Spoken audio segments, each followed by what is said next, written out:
Hola, ¿cómo están? Hoy vamos a continuar nuestras clases de campos y ondas electromagnéticas hablando de la corriente eléctrica. La presentación de un vehículo autónomo en la portada es siempre de manera intencional, ¿sí? Resulta que la industria automotriz es clave para la introducción de tecnología en la sociedad, ¿sí? Porque justamente en los vehículos se pueden introducir y se introducen, de hecho, la mayoría, un montón de tecnologías que se están utilizando se ponen en los vehículos, ¿sí? Principalmente en los de gama alta, pero una vez que los costos industriales de producción eh, se van masificando, entonces se pueden introducir también en los vehículos de gama más baja y de esa manera hacer asequible la tecnología a una mayor población, ¿verdad? A nivel mundial. Entonces la industria automotriz es clave, ¿verdad? Por ser una industria de consumo, al igual que la telefonía celular, entonces es clave para la introducción de tecnología, ¿sí? Inclusive hay un montón de tecnologías que hoy en día se aplican justamente con el advenimiento de los vehículos autónomos, ¿sí? Tecnologías inalámbricas, ¿verdad? Para poder conducir de manera autónoma, o sea, la conducción autónoma que no necesita chofer, ya utiliza inteligencia artificial, diagnosis, eso sabemos, ¿verdad? Porque todo lo que hay en el vehículo tiene componentes electrónicos, electricidad, ¿sí? Entonces, eh, realmente los vehículos hacen mucho para que la tecnología sea realmente útil para las personas, ¿sí? Los automóviles. Entonces, estamos en esta clase viendo lo que es corriente eléctrica. Hasta este momento estuvimos estudiando fenómenos más bien electrostáticos, o sea, donde la, los campos eléctricos son estáticos, ¿sí? Mencionamos ya algo de electrodinámica cuando vimos el dipolo eléctrico. Ahí habíamos explicado que podía variar de manera sinusoidal una onda, ¿verdad? Y eso es justamente una corriente electrodinámica, ¿sí? Una corriente alterna. Pero en general hasta este momento nos hemos manejado con electrostática, ¿sí? Pero ahora vamos a estudiar la situación en que las cargas eléctricas ya no están en equilibrio, ¿sí?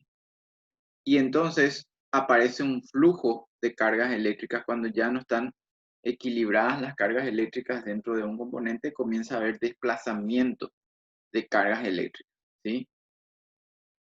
Y ese desplazamiento de cargas eléctricas a través de una región específica del espacio es lo que vamos a denominar corriente eléctrica, ¿sí? Nosotros habíamos visto, por ejemplo, de que las corrientes eléctricas eh, a través de una batería que habíamos estudiado en la clase anterior, ¿verdad? Entre un cátodo y un ánodo producían entonces una corriente eléctrica y eso nos servía, por ejemplo, para alimentar una lámpara y producir luz, ¿sí? Esta batería, ¿verdad? Basado en electrolitos, es lo que ya Alexander Volta había hecho en los años 1800 prácticamente, ¿sí? Entonces, si bien la corriente directa se utiliza mucho, en la mayoría de los electrodomésticos hoy en día se utiliza la corriente alterna, ¿sí?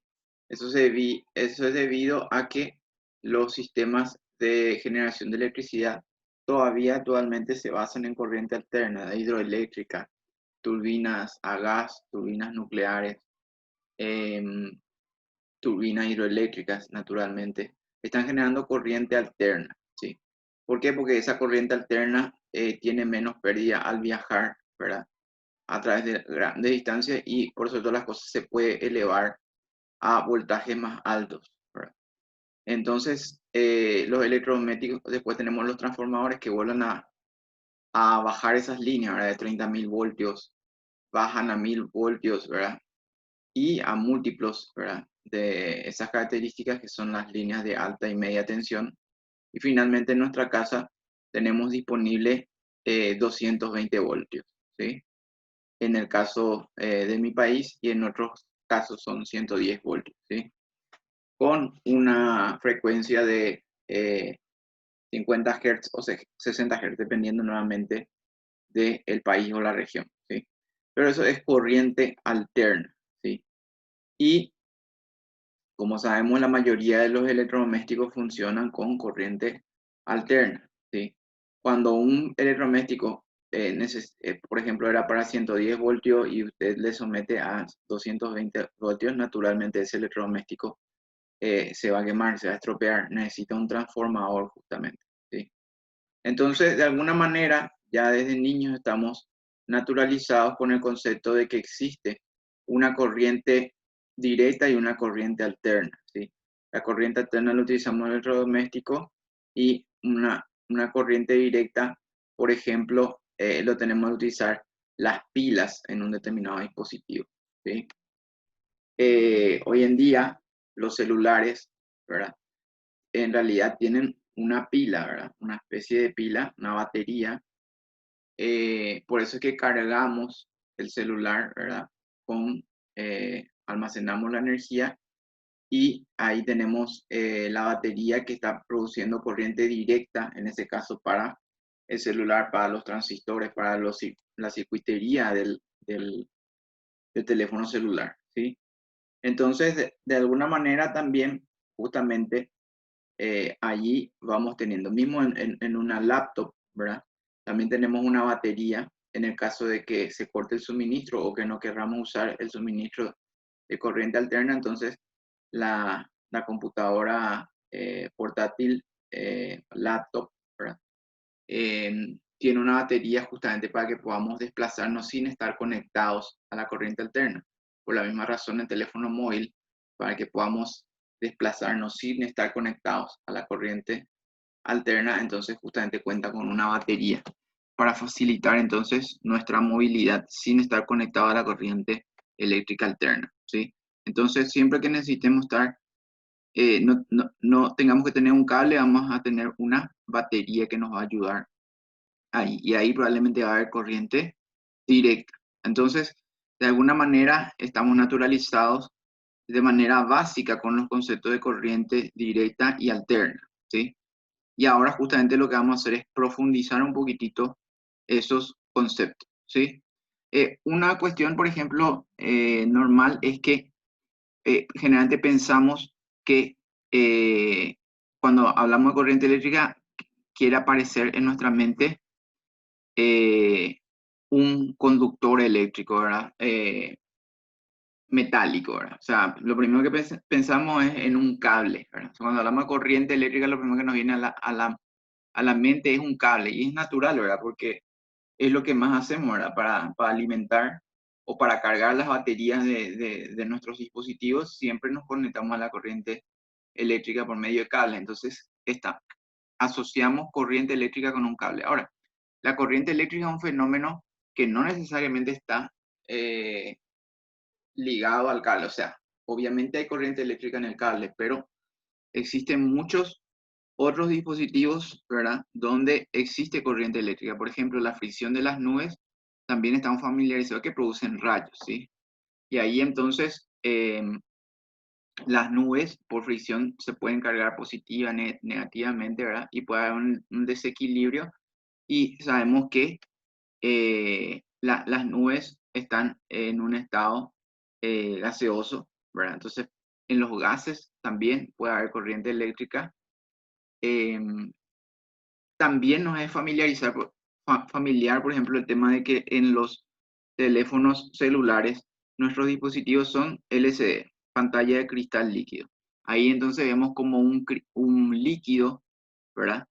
Al presionar nosotros la pantalla del celular, entonces va conduciendo electricidad, y esa electricidad le permite entonces al teléfono acceder al software y con ello ejecutar la aplicación que queremos hacer, llamar, entrar en internet o cualquier otra cosa, ¿verdad?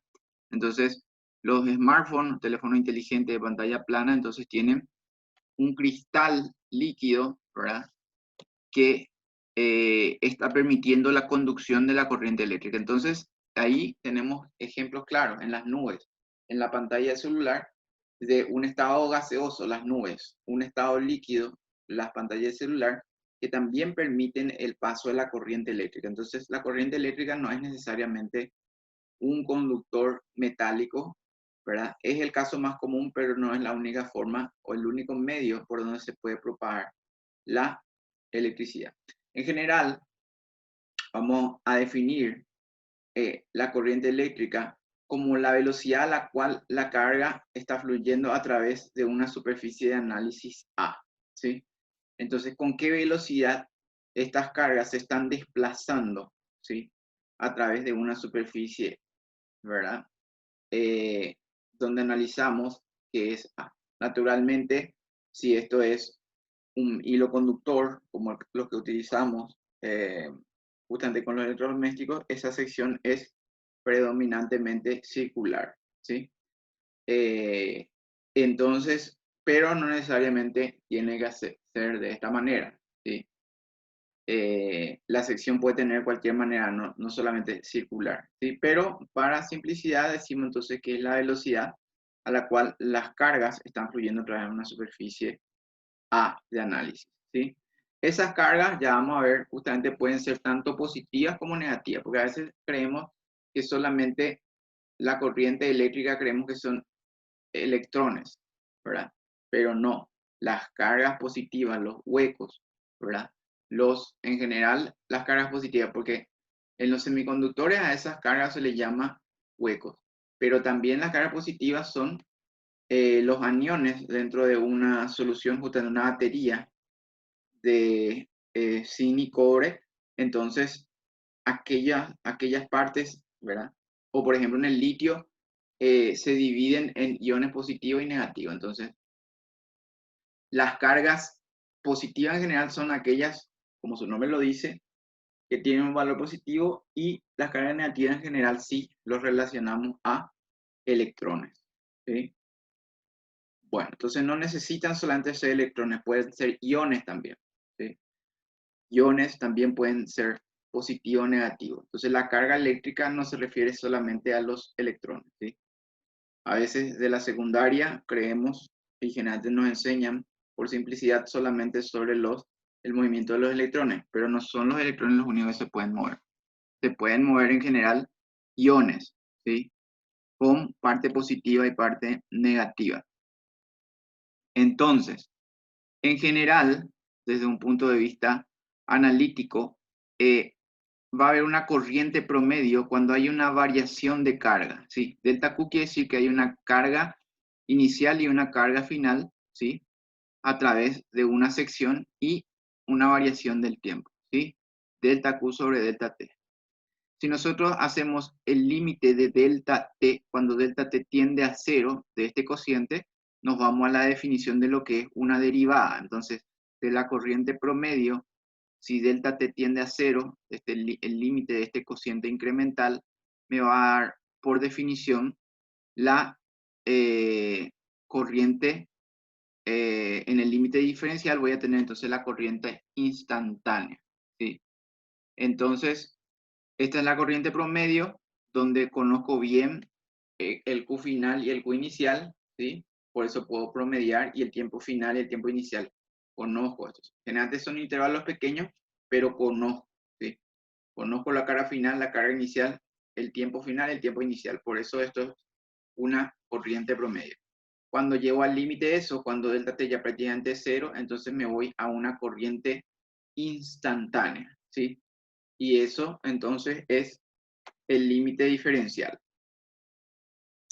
La corriente en general se hace en el sistema internacional, se lo representa por el ampere. El ampere entonces es coulombs sobre segundos, ¿sí? Coulombs porque la carga en el sistema internacional se mide en coulombs y el tiempo en segundos. Por eso es que un ampere es coulomb sobre segundo, ¿sí? Recibe el nombre en honor a el científico francés Ampère, ¿verdad? Profesor de escuela, según dice la historia, ¿verdad? Fíjense qué nivel tenían los profesores de escuela de antes, ¿verdad? Eran verdaderos científicos, capaces de descubrir grandes principios Porque Ampère justamente comenzó a relacionar los fenómenos magnéticos que vamos a ver a continuación en nuestras siguientes clases con la corriente eléctrica. Entonces, a partir de la variación de la carga y el tiempo, que es la corriente eléctrica, a través de una sección específica, entonces comienzan también a aparecer fenómenos magnéticos, ¿sí? Los responsables de los fenómenos magnéticos son las corrientes eléctricas, como vamos a ir viendo. Entonces, por eso, en este punto de nuestras clases estamos tocando la corriente eléctrica para luego introducirnos ya a los campos magnéticos, ¿sí? Entonces, a la corriente eléctrica se le asigna normalmente la misma dirección que el flujo de la carga positiva, ¿sí? Cuando la carga positiva es libre de moverse, ¿sí? Entonces, eh, en determinados materiales, ¿verdad? La carga positiva está libre para moverse, ¿sí? Los iones, cationes, eh, los aniones están libres para moverse y entonces de esa manera tenemos que esta es la designación de manera estándar de la corriente eléctrica, ¿sí? La dirección de la corriente eléctrica entonces es opuesta a la dirección del flujo de los electrones, ¿sí? ¿Sí? Está en la dirección de el flujo de la carga positiva cuando es libre de moverse y naturalmente es opuesta a la dirección en la cual circulan los electrones, ¿sí? Acá justamente tenemos los tipos de materiales que explican por qué a veces a los electrones les es más fácil moverse en un determinado material y no en otro, ¿sí? Existen en el, en el, en la naturaleza diferentes tipos de materiales, ¿sí? Los conductores son generalmente los metales, ¿sí? Cuando se superpone una gran cantidad de átomos, entonces, si bien la energía está cuantizada, está por niveles, la superposición hace que aparezcan bandas de energía. Y está lo que se llama la banda de conducción y la banda de valencia, ¿sí? Los electrones de valencia son los que permiten la unión, ¿verdad? De que se esté formando ese metal, ¿sí? Y la banda de conducción es la banda donde pueden circular con relativa facilidad los electrones, ¿sí? En un conductor, ¿verdad? Prácticamente están solapadas la banda de conducción con la banda eh, de valencia, ¿sí? Que permite la unión de esos átomos para constituir el metal, ¿sí? Porque el metal obviamente tiene sus átomos unidos. Entonces, los electrones de valencia, entonces prácticamente pueden ir a la banda de conducción sin mayor esfuerzo. Entonces, cuando se aplica un pequeño campo eléctrico, automáticamente los electrones pueden pasar a la banda de conducción, pueden escapar de sus átomos y ir a la banda de conducción, ¿sí?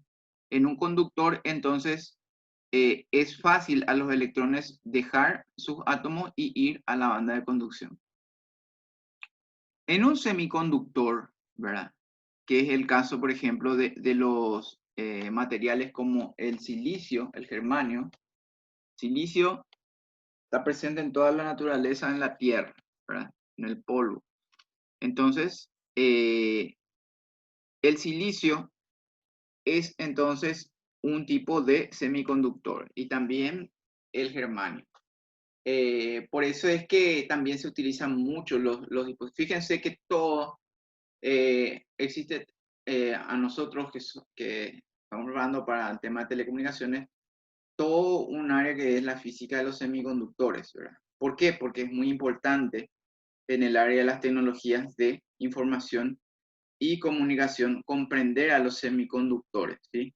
Los semiconductores son entonces los transistores, ¿verdad? Y toda la electrónica, microelectrónica y nanoelectrónica tradicional están basados en efectos semiconductores, ¿sí? En materiales semiconductores. En ese tipo de materiales, ¿verdad? Que fíjense, señores, que cuando hablamos de eso estamos diciendo que todos nuestros televisores, todos nuestros teléfonos celulares, todos los servidores, y hoy en día hay electrónica en casi cualquier dispositivo tiene probablemente algún controlador electrónico que le está ayudando. La mayoría de los electrodomésticos hoy en día ya tienen controladores electrónicos, ¿sí? Y siempre que hay un controlador electrónico, que hay un chip, ¿sí? Siempre que hay un chip en cualquier dispositivo, allí están presentes los semiconductores, ¿sí? El silicio, el arsenio, el galio, ¿sí? En ese tipo de materiales, entonces, los electrones de valencia que constituyen los átomos de esos materiales están a una distancia no tan grande de la banda de conducción, ¿sí? Pero van a necesitar una energía para llegar a la banda de conducción, ¿sí? Entonces, en este tipo de materiales también los huecos van a fluir también, o sea, no solamente los electrones, sino también los huecos que son las posiciones, el electrón al salir de la banda de valencia hacia la banda de conducción, ¿verdad? Va a dejar un hueco en la banda de valencia, ¿sí? Y ese hueco va a ser como una carga positiva que también se va a desplazar, ¿sí? Entonces, los electrones van a ir a la banda de conducción y van a tener mayor desplazamiento, pero esas posiciones que quedaron abandonadas, ¿verdad? En la estructura de esos semiconductores, esas posiciones que quedan abandonadas en la banda de valencia van a ser ocupadas por huecos y van a tener el efecto de que los huecos también se están desplazando. Los huecos, como decíamos, se van a desplazar en el sentido del campo eléctrico y los electrones en el sentido contrario al campo eléctrico, suponiendo, por ejemplo, que acá se esté aplicando un campo eléctrico desde la derecha a izquierda. Entonces los electrones se irían de izquierda a derecha, en sentido contrario al campo eléctrico, y los huecos se irían en el sentido del campo eléctrico, ¿sí? Entonces en los semiconductores ya no están superpuestas las bandas de valencia y conducción como en el caso de los metales, por eso es un poquitito más difícil la conducción, pero una vez que se les provee de la suficiente energía, es posible entonces que los electrones abandonen la banda de valencia y vayan hacia la banda de conducción, ¿sí? En los materiales aislantes, ¿verdad? Como plásticos y otros, entonces, normalmente están muy separados, ¿verdad? Entonces, de manera normal es muy difícil que conduzcan electricidad, las gomas, los plásticos, por eso ustedes van a ver los destornilladores y otros materiales que podrían entrar en contacto con la electricidad, tienen entonces una goma aislante, ¿sí? Por eso, por ejemplo, cuando em, uno maneja electricidad, tiene que ponerse unos zapatos con una goma gruesa, ¿sí? Para que evitar el paso de la corriente eléctrica. ¿Por qué? Porque esos materiales son aislantes, ¿sí? Entonces, en ese tipo de materiales, ¿cómo se explica que son aislantes? Y justamente porque la banda de valencia, ¿verdad? Está muy separada de la banda de conducción donde pueden ir los electrones libres, ¿sí? Entonces, hay que suministrarle mucha energía a cada uno de esos electrones para que pase a esta banda de conducción. Y como es muy difícil suministrar una energía tan grande, entonces generalmente esos aislantes no van a conducir electricidad, ¿sí? Ya si se les somete a una muy alta energía, es posible que los electrones tengan eh, la cantidad de energía para hacer este salto energético y poder irse a esta zona.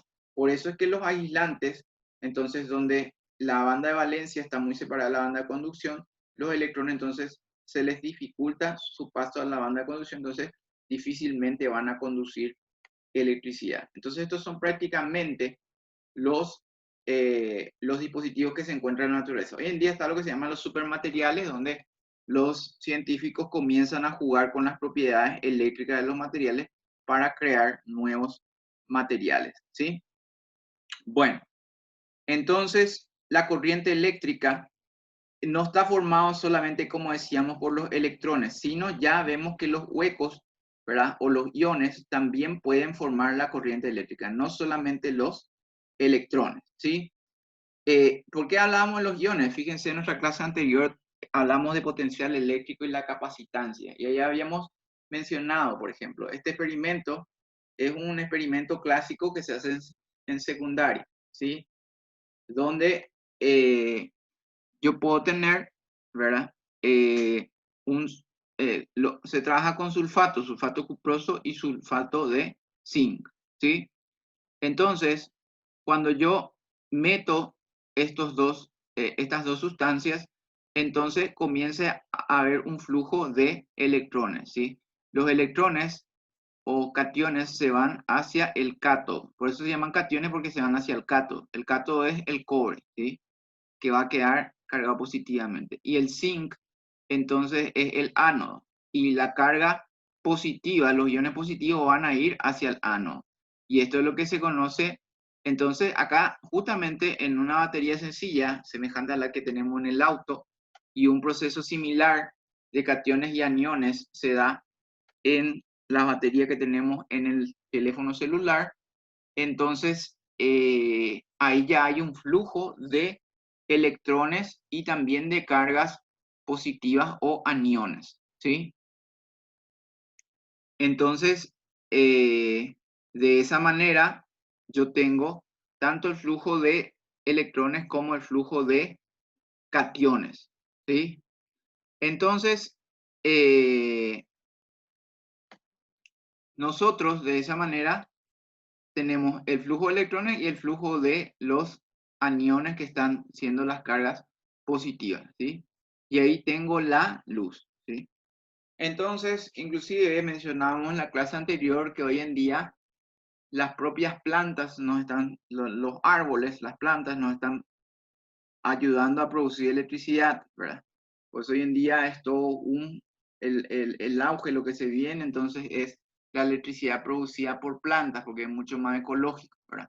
Junto con la electricidad producida por sol y viento, aparecen también la electricidad producida por las plantas, donde decíamos que en la fotosíntesis las plantas liberaban determinadas sustancias que interactuaban con las bacterias de la tierra y en esa interactuación aparecía un flujo de este tipo, ¿sí? De cargas positivas y negativas.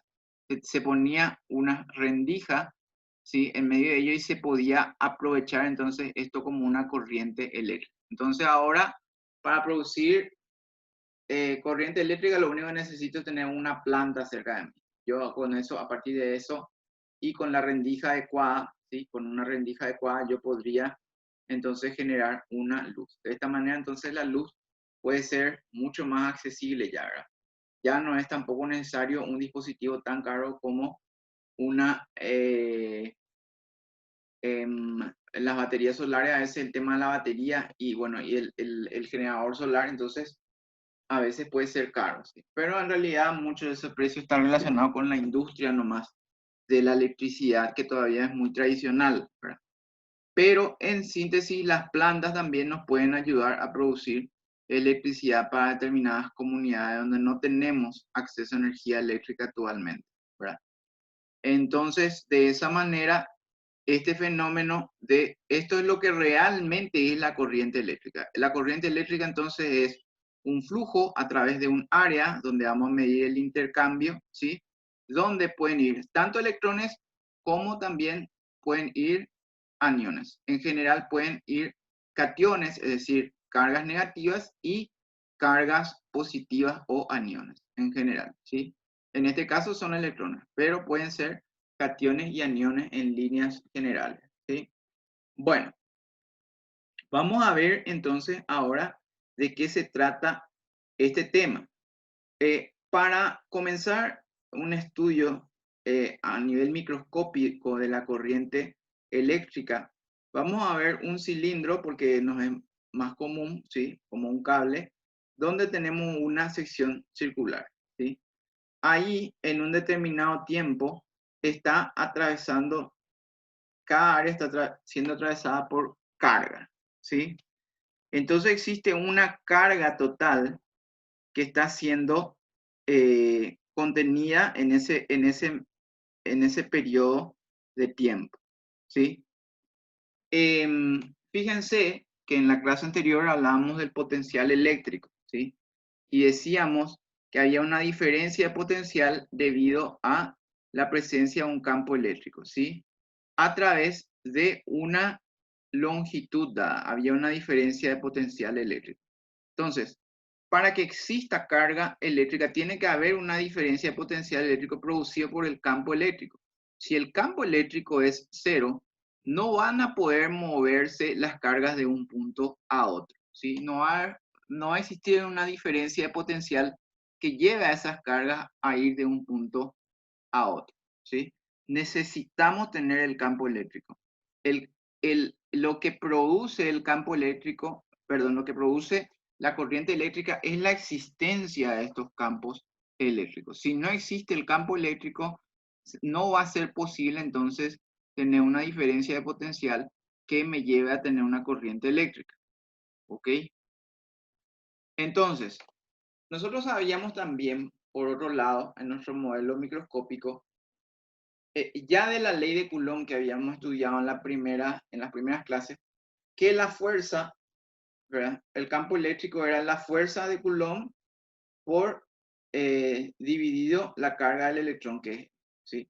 Entonces esa fuerza eléctrica también puede ser representado como el campo eléctrico por el electrón. Entonces ese electrón está sometido a un campo eléctrico, entonces recibe una fuerza debido al campo eléctrico, ¿sí?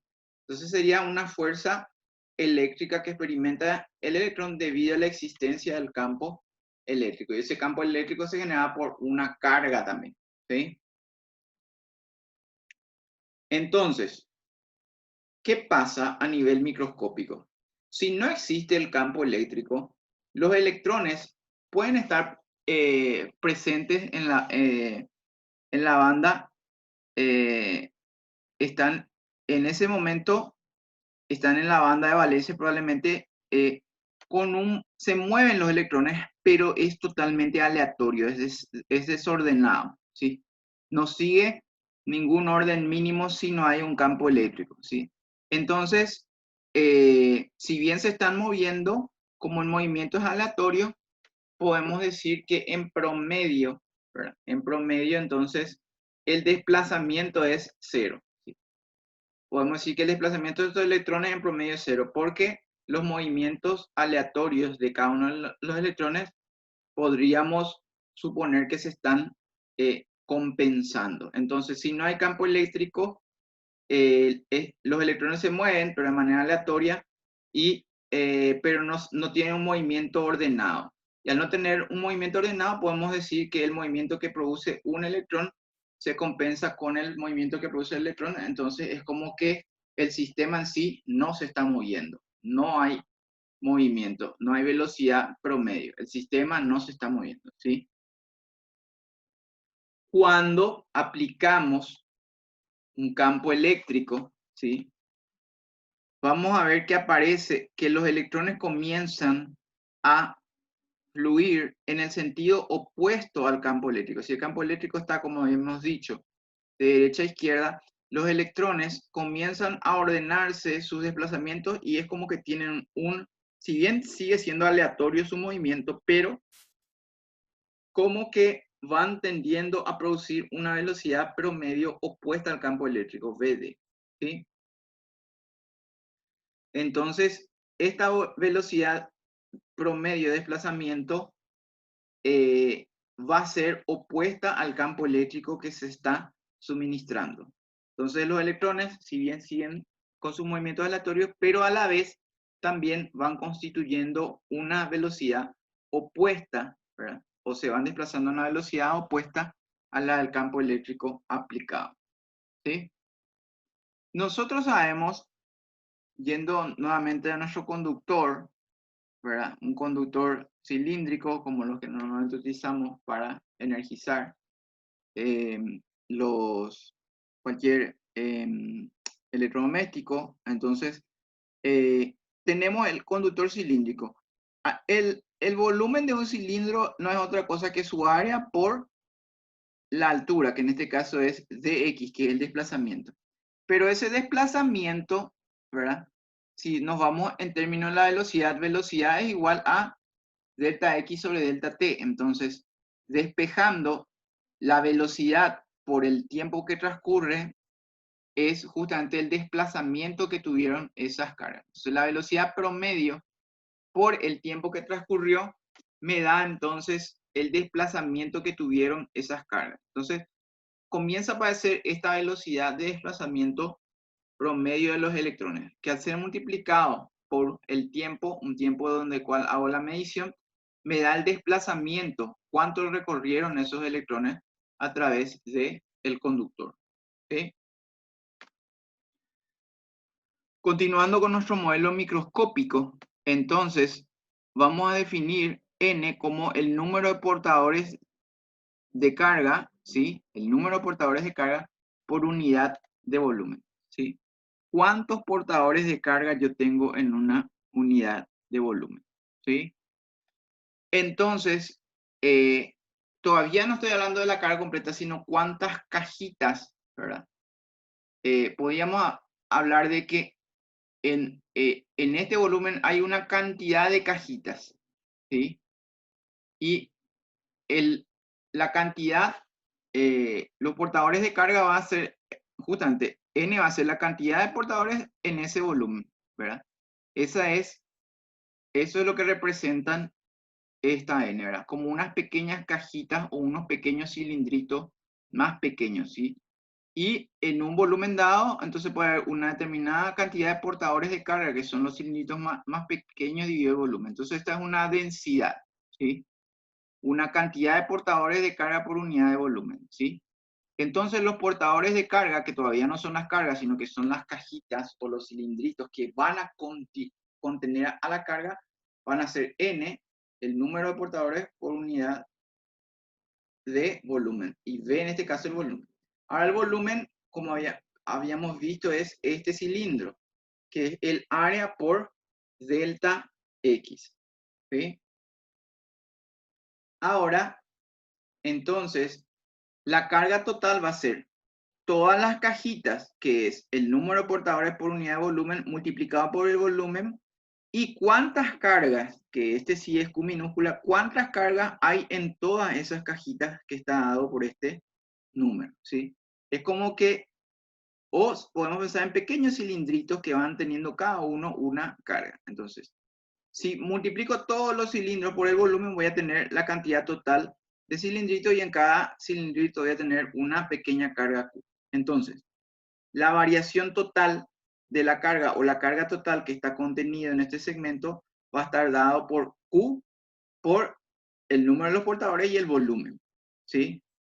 Ahora nosotros sabemos que ese volumen era igual a el área por delta X, ¿sí? Este volumen B, por ser un cilindro, era el área. Todos sabemos también, esto es de colegio, inclusive de la escuela, que un cilindro es área de base A por la altura, delta X, ¿sí? Área de base por delta X. Pero ya habíamos visto que delta X, por la ecuación de la cinemática básica de la velocidad, era la velocidad promedio que se está desplazando el electrón por delta tiempo. Entonces, en vez de delta X, escribimos VD por delta tiempo, por U, ¿sí? Entonces, recordando entonces que delta X es la velocidad por delta tiempo. Sí, porque acá se ve perfectamente que la velocidad de delta T pasa dividiendo es delta X sobre delta T, y eso es justamente la definición de velocidad. ¿Sí? Entonces, el número de cargas por la carga de cada portador. Entonces, el portador son como pequeños cilindros y hay una X cantidad de portadores dentro de un volumen. ¿Sí? Y la cantidad total de carga entonces va a ser el número de todos esos cilindritos o cajitas pequeñas y la carga que existe en cada uno de esos cilindritos o cajitas pequeñas, ¿sí? Entonces ahí tenemos la cantidad total de carga, ¿sí? Va a ser N por A por delta X, ¿verdad? A por delta X era este volumen por Q, ¿sí? Pero delta X nuevamente va a ser VD por delta T, ¿sí? Entonces, en vez de delta X se pone VD por delta T por Q, ¿sí? Y de esa manera, entonces, al pasar dividiendo delta T, nos vamos a nuestra definición de velocidad promedio. ¿sí? De la corriente promedio, mejor dicho, ¿sí? Entonces, la corriente promedio va a ser el número de portadores, ¿sí? Por la cantidad de portadores, por la velocidad de esos portadores por el área, ¿verdad? Entonces, esta es la corriente eléctrica promedio. Entonces, desde un punto de vista microscópico, esto es lo que está pasando, ¿sí? La cantidad de los portadores por la carga que existe en cada portador, por la velocidad a la cual se están desplazando en oposición al campo eléctrico aplicado por el área. Eso va a ser la corriente eléctrica promedio, ¿sí? Ahora, el cociente, fíjense que a partir de esta ecuación, perdón, a partir de esta ecuación, si el área pasa acá dividiendo, me voy a lo que se llama la densidad eléctrica, ¿sí? La densidad de corriente eléctrica es la relación entre la corriente eléctrica y su área, ¿sí? Entonces, dividiendo ambos miembros por A, me sale que la densidad de corriente eléctrica es igual a número de portadores, ¿sí? Que existe en ese volumen por la carga que tiene cada portador y la velocidad promedio a la cual se están desplazando esos portadores en oposición al campo eléctrico, ¿sí? Vamos a profundizar un poquitito más para comprender cómo es realmente el desplazamiento o cómo es la corriente eléctrica en los semiconductores, ¿verdad? O de manera general. En los conductores, básicamente, en los materiales conductores, donde la banda de valencia y la de conducción estaban superpuestas, entonces prácticamente acá yo ya tengo la expresión de mi densidad de corriente eléctrica y de mi corriente eléctrica, ¿sí? NQVD por A, y la densidad de corriente eléctrica es sencillamente número de portadores por carga que tiene cada portador por la velocidad, ¿sí? Donde Q es, evidentemente, este número de portadores es infinitesimal porque en él cabe una carga eléctrica, ¿sí? Bueno, ahora me voy a profundizar un poquitito más. Si me voy por la ley de Newton, yo sé que la fuerza es igual a la masa por la aceleración, la segunda ley de Newton, ¿sí? Pero nosotros habíamos visto que cuando existe un campo eléctrico, entonces cada electrón está experimentando una fuerza eléctrica. En general, cada portador, no solamente puede ser un electrón, puede ser también un hueco o un ion, ¿sí? Positivo o negativo. En general, una carga eléctrica está experimentando, cuando existe un campo eléctrico, aparentemente experimenta una fuerza, ¿sí? Pero nosotros también, entonces, como son fuerzas, podemos entender que si existe el campo eléctrico, entonces esa partícula se va a estar acelerando por efecto del campo eléctrico, ¿sí? En base a la segunda ley de Newton, esta partícula, debido a este campo eléctrico, se va a estar acelerando, va a tener una aceleración. Y esa aceleración va a ser proporcional justamente a la carga, al campo eléctrico, e inversamente proporcional a la masa que tenga esa partícula, ¿sí? Pero se va a estar acelerando, ¿sí? Yendo a las leyes de la cinemática clásica, ¿verdad? Resulta que yo tengo que la velocidad final es igual a la velocidad inicial más la aceleración por el tiempo, ¿sí? Suponiendo que al principio no estaban, que tenía justamente una velocidad cero, como decíamos, entonces este término se iría y la velocidad final va a ser la carga por el campo eléctrico dividido la masa de esa partícula, en este caso un electrón, ¿sí? ¿Qué tiempo ese es? Es un tiempo promedio, ¿sí? Se conoce a T como un tiempo promedio entre colisiones sucesivas, ¿sí? Entonces, entre que vuelvan a chocarse los electrones y desplazarse, pasa un tiempo t, ¿verdad? Y entonces, la velocidad, llegamos a una importante ecuación, ¿sí? Que esta velocidad que aparecía aquí, esta velocidad promedio, resulta que es proporcional al campo eléctrico, y acá aparece una relación, ¿sí? UMMET, ¿sí? A esto, ¿verdad? Le damos a la relación entre la carga, la masa y el tiempo promedio entre colisiones, esta relación, ¿sí? Q sobre ME por T se lo va a conocer como movilidad, ¿sí? En este caso, de una carga eléctrica negativa de electrón, ¿sí? La movilidad entonces va a relacionar la carga con su masa y el tiempo promedio entre las colisiones sucesivas. Esto es lo que se conoce como movilidad. Entonces, la velocidad de desplazamiento, en este caso de la carga, va a ser proporcional a su movilidad y a su campo eléctrico, ¿sí? Porque la relación entre Q, M, E y T le vamos a llamar movilidad. Entonces, la velocidad va a ser igual a la movilidad multiplicado por el campo eléctrico, ¿sí? Fíjense cómo, ¿verdad? QME por T es lo que conozco como movilidad. Entonces, la movilidad multiplicado por la carga por el número de portadores multiplicado por el campo eléctrico va a ser también la densidad eléctrica, ¿sí? Repito entonces, la relación entre la carga, la masa y el tiempo que transcurre entre colisiones le voy a llamar movilidad, ¿sí? La movilidad multiplicado por la carga que tenga ese portador, ¿sí? Por el número de cargas, por el campo eléctrico, también me va a dar la densidad de corriente eléctrica, ¿sí? Y eso es lo que me va a llevar al modelo más general, ¿sí? Entonces, acá justamente tengo el caso de que la carga sea negativa.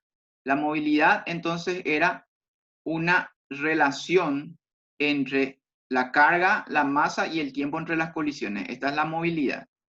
Multiplicado por la concentración, en este caso de electrones, y por la carga Q del electrón me va a dar el desplazamiento de los electrones, ¿sí? Pero también voy a tener, los huecos también se van a regir por un principio semejante. Va a haber una movilidad de los huecos multiplicada por la carga de los huecos, ¿sí? Por la concentración de huecos. La concentración de huecos en este caso es P, ¿sí? Y que era el número de carga por unidad de volumen era esto, ¿sí? La movilidad entonces era una relación entre la carga, la masa y el tiempo entre las colisiones. Esa es la movilidad. Y este es la carga en sí, en este caso es la carga del electrón, que es la unidad de medición, ¿sí? La concentración de hueco y la movilidad multiplicado entonces me da el campo eléctrico. Entonces, finalmente, la corriente eléctrica va a ser una suma de ambos tipos de corriente. De la corriente que están produciendo los electrones, ¿sí? Y la corriente que están produciendo los huecos, ¿sí? Siempre va a ser necesario un campo eléctrico. Si no existe campo eléctrico, no va a haber corriente eléctrica. En este caso nos estamos refiriendo a la densidad de corriente eléctrica, la cantidad de corriente eléctrica por unidad de área, ¿sí? Entonces, eso va a ser proporcional siempre al campo eléctrico. Si no hay campo eléctrico, no hay corriente ni de electrones ni de huecos, ¿sí? Una vez que haya el campo eléctrico, existen corrientes, ¿sí? En el caso de los electrones son proporcionales a la concentración, a la cantidad de cargas que haya por esa unidad de volumen, por la propia carga y por la movilidad, ¿sí? La movilidad, relación, como habíamos visto, esto era la movilidad. Carga sobre masa por el tiempo de promedio de las colisiones. Eso era la movilidad, ¿sí? Entonces terminamos explicando que este es el fenómeno general que se da. Acá estamos representando a un campo eléctrico aplicado sobre un dispositivo semiconductor, ¿sí? Como por ejemplo un diodo en una unión de silicio, ¿verdad? Yo voy a ver entonces que las cargas positivas o huecos, ¿verdad? Se van a desplazar en el sentido del campo eléctrico, ¿verdad? ¿Y cuál va a ser la proporción? Y esta va a ser la proporción, ¿sí? Van a ser proporcional al campo eléctrico, ¿verdad? A la concentración, a la cantidad de cargas que haya por unidad de volumen, a la propia carga, ¿sí? Y a la movilidad que tengan esas cargas, ¿sí? Eso va a ser, entonces, la densidad de corriente eléctrica de los huecos, ¿sí? Que va a ser en el sentido del campo eléctrico. Y los electrones se van a mover en sentido contrario, ¿sí? Porque va a ser la densidad de los campos de cargas negativas, que va a ser N, por la movilidad UN de esos electrones por la carga del electrón, ¿sí? Entonces, ahí tenemos nuestro modelo general de corriente eléctrica, ¿sí? Donde siempre tiene que haber un campo eléctrico para que exista esa densidad de corriente eléctrica, ¿sí? Siempre tiene que haber este campo eléctrico, ¿sí? Y también tiene que haber una concentración de huecos. Si no hay concentración de huecos, si no están disponibles los huecos, entonces evidentemente esta componente va a desaparecer y solamente va a haber desplazamiento de electrones. Pero si los huecos se pueden mover como en un dispositivo semiconductor, entonces van a participar también de la corriente eléctrica. Muy bien, hasta ahí nos quedamos.